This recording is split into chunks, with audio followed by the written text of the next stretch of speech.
जंग असांजी जारी रहंदी, जैसी रात अंधारी रहंदी, जंग असांजी जारी रहंदी, जारी आहे जारी रहंदी। जंग असांजी पतो जारी कोन आयो सही वजाइयां इरशाद इंसाफ़ी बंद कयो, ही गुंडागर्दी, बंद कयो, ही दहशतगर्दी, बंद कयो, ही एफआईआरूं, बंद कयो, ही एफआईआरूं कटण, बंद कयो, कूड़ा केस दाख़िल करण। बंद कयो। सिंध लावारिस बणिजी चुकी आहे।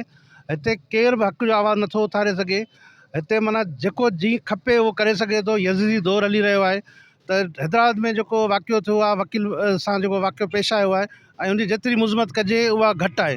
असां टियों ॾींहुं खां वठी मुसलसल वकील बिरादरी एतिराज़ करे रहिया आहिनि पर गवर्नमेंट तरफ़ां का बि माना नोटिस न वरितो वियो आहे, ना ई उन शइ ते को SP खे को बदिली कयो वियो आहे। ऐं जिते मुसल धरणे हणण जे बावजूदि ऐं जेको आहे अञा ताईं का बि रिज़ल्ट कोन आई आहे। असां सां एॾियूं नाइंसाफ़ियूं एॾियूं माना जेको बि हक़ु सचो आवाज़ु बुलंद करे थो उन ते कूड़ा केस मढ़िया था वञनि या जेको उन्हनि जी मालिकी करण लाइ वकील बिरादरी सदाईं अॻिभरी नज़र ईंदी आहे, जेकी कोर्ट सगोरियुनि में फ्री ऑफ कास्ट मुकमल मालिकी करे ऐं केस मां जान छॾाईंदी आहे। त अॼु उहो वकील बिरादरी जिन सां हेॾो वॾो वाक़ियो पेश आयो, कूड़ा केस दाख़िल थिया आहिनि ऐं केस ख़तमु कोन कया विया आहिनि ऐं जेको हिकिड़ो ई मुतालबो आहे त SSP हैदराबाद खे हटायो। अञा ताईं को मामिलो हल कोन थियो आहे। निजी आइज़ वकील बिरादरी सां जदोजहद में मुकमल हमायती करे ऐं उन्हनि सां हर क़दम में गॾु हूंदी।